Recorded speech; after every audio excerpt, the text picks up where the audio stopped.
Sigun sa sugilanon sa akong mahal nga inahan, sa niyatong nagsugod pa lang akong kalibutan. Aron pagtulid sa akong layaw nga hunahuna, bunga sa akong inosenteng pagkabata. Matud pa ni nani, ako ra kuno iyang kalipay. Sa pagsugod ko katon sa adlaw-adlaw nga buluhaton, gikan sayang mga tudlo, gikan sayang walay kapoy nga kasing-kasi. Gitudloan sa maayong pamatasan, sumala sa tugon sa iyang mga ginikanan, labas pa sa iyang panumduman, katong mga handuman ang puno sa kahayag.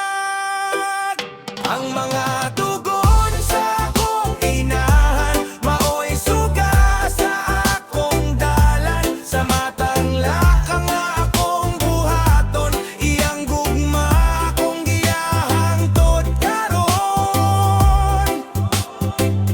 Nahimuot siya sa una kong pagtikang, sa nakindang-kindang kong mga lakang, gigunitan niya ang matag lihok, wala ko niya buhi ibisan sa iyang pagpamilok. Walay makasukot sa iyang paningkamot, dinuyugan sa sakripisyo ug singot, bisan sa kakapoy nga iyang gibati, wala niya igsapaya na lang kanako. Ilabayang ang mga aginot nga kaduigan ang pata nga iyang gihatiman, nidako nga nagsubay sa kapalaran, sa pagtuman sa iyang mga gibilin nga tugon.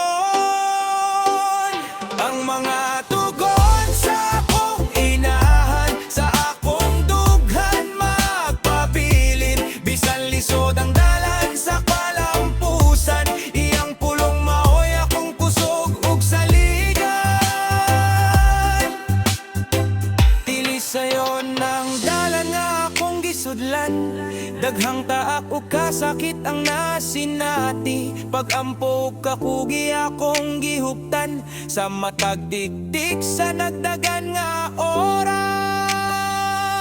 Ang mga tugon sa akong inahan, dili ko gyud malimtan, sa akong mga kadaugan ug kapakyasan, iyang gugma magpabilin nga walay katapusan, bisan na sa pakodat on sa